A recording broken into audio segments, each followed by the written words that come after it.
오늘 아사 이야기인데요. 세 번째 이야기인데요. 안타까운 장면이 나와요. 안타까운. 되게 선왕으로 너무 잘 다스렸는데 그런데 마지막에 말년에 이렇게 안 좋은 모습을 보이면서 아사 왕의 생애가 마무리가 됩니다. 누구를 의지하나? 네. 우리가 그런가요? 뉴욕에 사는 우리는 의지하는 것보다는 독립적으로 잘 살아가는 게 미덕인. 뭐, 그쵸. 독립적인 게 나쁜 게 아니고 좋은 거죠. 그런데 여기서는 특별히 누구를 의지하나에 대한 질문을 하나님께서 이 말씀을 우리에게 던지고 있어요. 예를 들어, 몸이 아플 때 병원에 가는 게 나쁜 거예요? 절대 아니죠. 당연히 가야죠. 그런데 여기에서는, 말씀에서는 몸이 아플 때 의원을 의지하였더라. 그런 표현을 해요. 그러니까 이게 왜 당연한 건데 하나님이 안 좋게 보셨냐면 그걸 우리가 한번 그 이유를 볼 필요가 있습니다. 그리고 나라에 전쟁이 있을 것 같을 때 다른 나라한테 요 나라가 요 나라를 치려고 그래요. 그리고 여기서 여기랑 이야기를 나눠서 여기 좀 쳐라. 그래서 우리 좀 안 치게. 이런 거는 어떻게 보면 정책의 외교의 기술일 수 있는데 하나님이 그거를 엄청 싫어하셨습니다. 그러니까 어떻게 보면은 일반적이어 보이고 지혜로워 보이는 것인데 그 마음의 속을 보면은 하나님을 어긋났었더라는 거예요. 그거를 이야기하는 겁니다. 그 뉘앙스를. 그 마음이 전심으로 하나님 앞에 나아가 있나 아닌가. 그래서 그 부분에 대해서 우리가 한번 생각해 보려 합니다. 의지란 단어를 한번 생각해 보면 의지는 우리가 언제 의지하죠? 보통은 의지 잘 안 합니다. 보통은 혼자 뭔가를 해결하려고 노력을 하지 의지란 단어 자체는 내 힘으로 해결이 안 된다라는 거죠. 내 스콥 아니면 내 실력, 내가 가진 것들로는 해결이 안 될 때 그때는 누군가를 어쩔 수 없이 의지를 해야 될 때가 있죠. 예를 들어 암에 걸렸다라던가 그러면은 의사 선생님이 치료해 주신 대로 해야겠죠.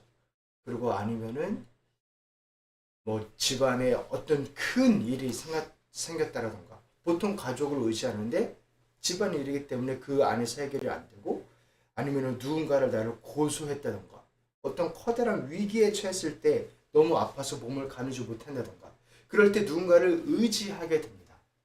그래서 이거는 조금 다른 이야기인데 존 스타트 있잖아요. 존 스타트 제자도를 쓴 거기에서 7가지 중에 의지하는 거를 이야기해요. 사람은 의지하는 존재다. 우리가 제자가 됐다라는 것에 대한 중요한 표정 중에 하나가 남을 의지하는 거예요. 하나님을 의지하고 그것이 다른 분들을 의지하는 걸로 표현되는 것 같아요. 그것들을 하나 다루기를 합니다. 그렇게 해서 어려운 상황에 닥쳤습니다. 이게 어떠한 상황이냐면 아사 왕이 있는데 그 남유다잖아요. 북이스라엘 왕이 여기 남쪽에다가 요새를 쌓았어요. 그때 요새를 쌓았을 때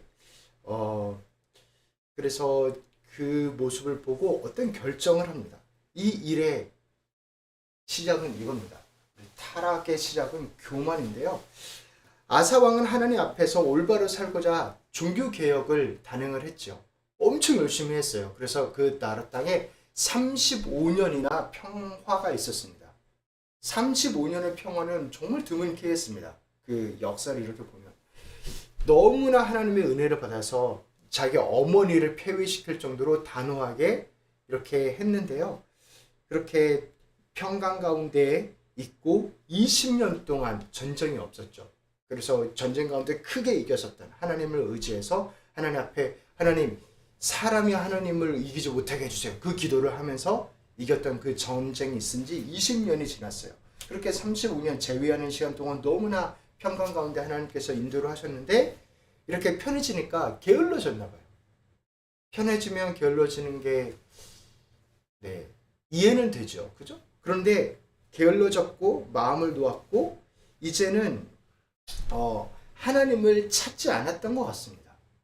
그 모습이 나타나요. 어제 말씀에서 하나님을 찾던지 아니면 하나님을 버리든지 중간은 없다라는 것을 하나님께 나눴잖아요. 그래서 하나님을 적극적으로 찾지를 않았습니다. 그래서 자신의 업적에 스스로 도취해서 말년에 안타까운 일을 저지릅니다. 그것이 무엇이냐면 아사왕 36년 때에 북이스라엘이 남유다를 치려고 이렇게 높은 곳이라는 뜻의 그런 요새를 쌓았어요. 여기서 얼마든지 남유다를 치려고 하는 것이죠. 근데 이게 너무나 신경 쓰이는 거예요. 그래서 북이스라엘 옆에 아람이라는 나라가 있어요.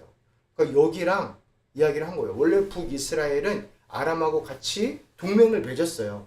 그래서 여기 위쪽은 이제 나는 마음을 놓고 아래쪽을 해야겠다. 아래쪽을 내가 쳐들어가야겠다 하면서 이쪽에 뭔가를 짓고 있는데 이 남유다가 이 아람 왕하고 이야기를 하는 거예요.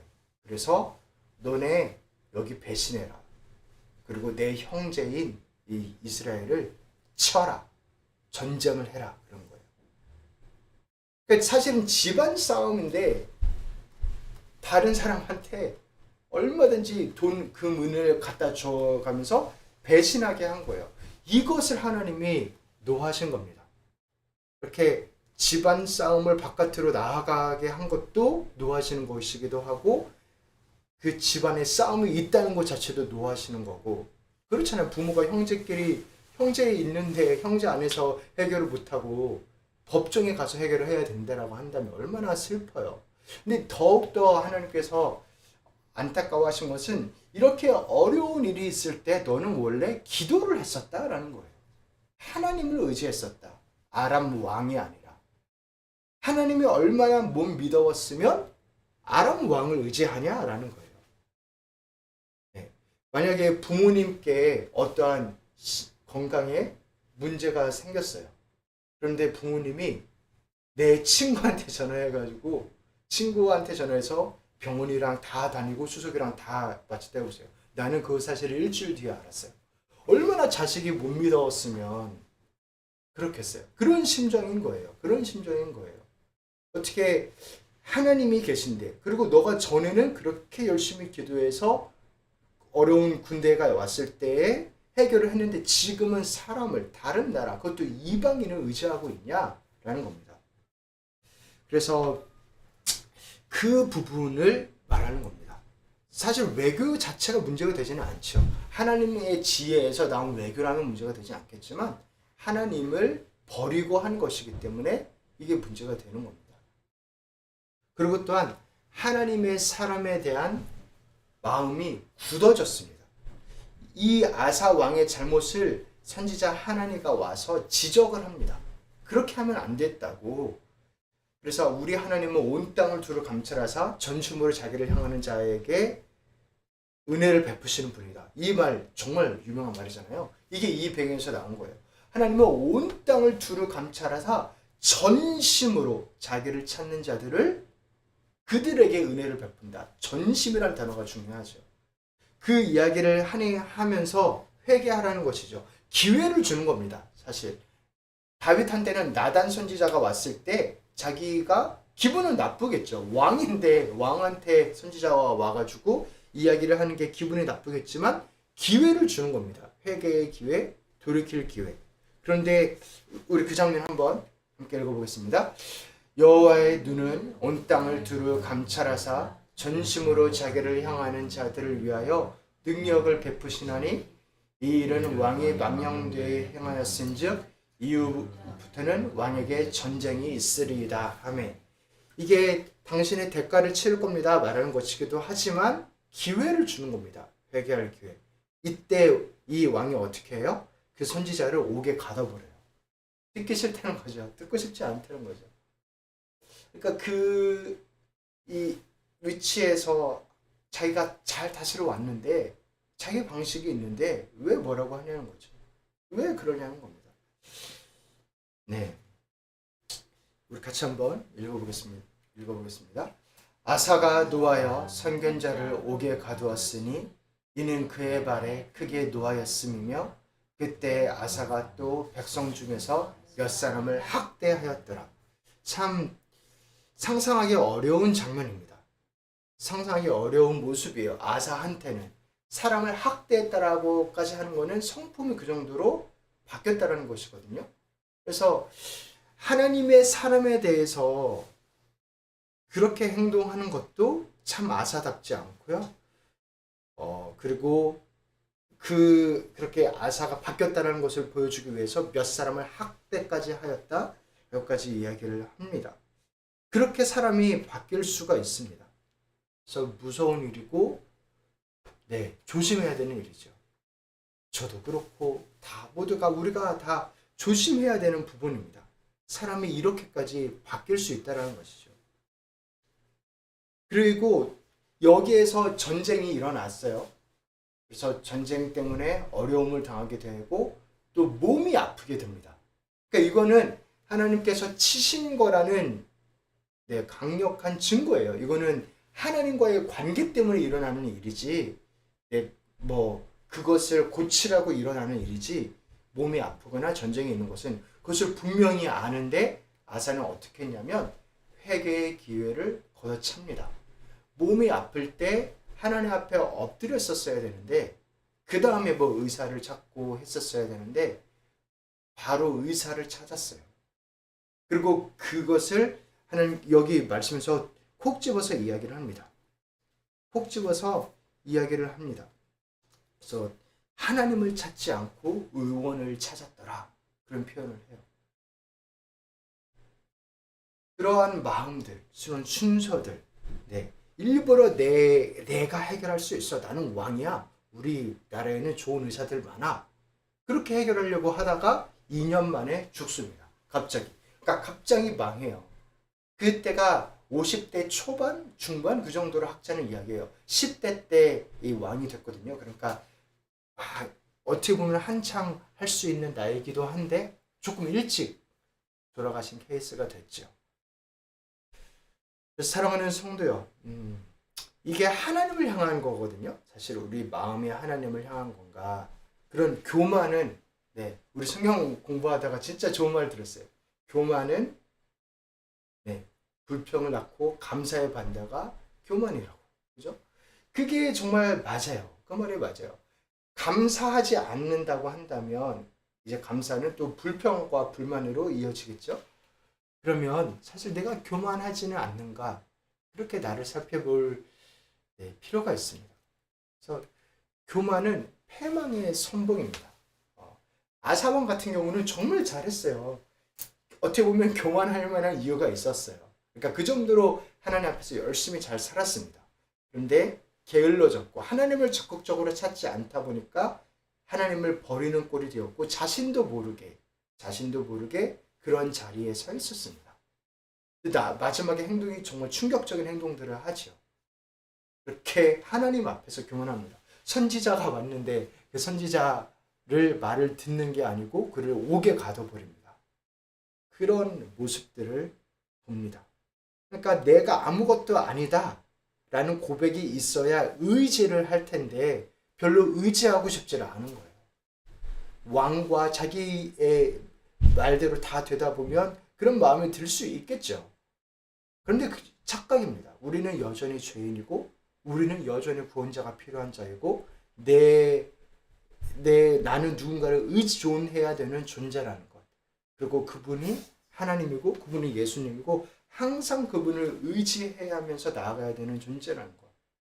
아무리 내 상황이 안정되고 하나님께서 건강을 지켜주시고 그 모든 것이 하나님의 은혜라는 것.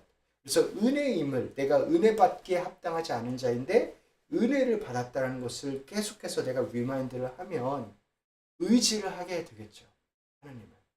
하나님을 의지하는 것. 그것이 정말 중요합니다. 그래서 그 기도한 대로, 그러니까 맨 처음에 아사왕 처음에 말한 대로 하나님을 찾는 자에게 찾아지시고 하나님을 버린 자에게는 그는 하나님도 버린다 라는 그 말씀이 그대로 이루어졌어요. 아사왕의 삶에.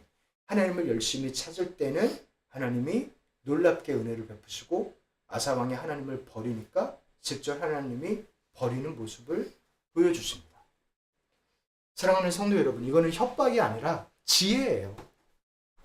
검정색 펜을 가지고 도화지에 쓰면은 검정색이 나오는 게 당연하듯이, 그게 맞는 거듯이, 하나님을 찾아야 하나님과 가까워지고, 하나님을 버리면 그렇게 교만하고 그렇게 불평하고 감사하지 아니하면 하나님과 멀어지고 버림당하는 자리에 가는 게, 그게 일반적인 겁니다. 물론 하나님이 은혜를 베푸시죠. 근데 하나님이 은혜를 베푸셔서 건지셨으면은 거기에서는 그 삶을 감사하고 하나님을 더욱더 의지하고 하나님의 행하시는 은혜들을 보면서 더욱 감사와 예배로 나아가는 삶을 살게 하려고 그렇게 놀랍게 은혜로 구원해 주신 겁니다. 그러니까 이 일반적인 법칙으로 살게 하려고 놀라운 특별한 법칙으로 구원해 주신 거죠. 여기에서 하나님을 예측 가능한, 하나님이 물론 놀라운 하나님이긴 하지만 예측 가능한 범위 안에서 하는 것을, 그 질서를 좋아하세요. 그러니까 예수님이 순간 이동할 수 있는데도 걸어 다니셨죠. 평생을. 그게 단적으로 보여줍니다. 그래서 우리 같이 한번 이 말씀을 우리 나 자신에게 한번 새겨봅시다. 우리 함께 읽어보겠습니다. 교만은 패망의 선봉이요 거만한 마음은 넘어짐의 앞잡이니라. 아멘. 그래서 예수님을 생각해 보면 예수님도 십자가 지기 싫으셨는데, 그러니까 할 수만 있으면 옮겨달라고 했죠. 그러나 하나님 앞에 순종했죠. 그래서 예수님 겸손의 왕, 끝까지 겸손하신 예수님의 모습을 우리가 담기를 소원합니다. 근데 사실 이것도 우리의 힘으로 할 수 있는 게 아니죠. 그래서 의지합시다. 예수님의 겸손의 그거라면 그것을 내가 의지할 때 나를 그렇게 만드실 수 있으니 내가 할 수 있다고 하지 말고, 절대 그렇지 못합니다. 나는 너무나 큰 죄인이기 때문에 하나님 나를 불쌍히 여겨주셔서 겸손하게 해주세요. 제가 주변에 있는 목사님들의 한 이야기 이것만 하고 마칠게요. 그분들의 삶의 목표는 그거래요. 신문에 나지 말자. 끝까지 몇 년이 남았건 5년이 남았건 10년이 남았건 신문에 오를 만한 구설수 만들지 말자. 그게 소원이라고 하는, 그 절박한 표현이기도 하고, 그래야 계속 겸손하게 매달리기도 합니다. 너무나 실망시킨 부분들이 많기 때문에. 그래서 그런 심정으로 나도 내가 살아가면서 내 주변 사람들한테 예수 믿는 자로서 다른 분들에게 그런 어려운 모습을 보이지 않기를 소원하며, 그 마음을 가지고 끝까지 겸손하며 나아가는 우리들이 되기를 소원합니다. 같이 한번 기도하시겠습니다.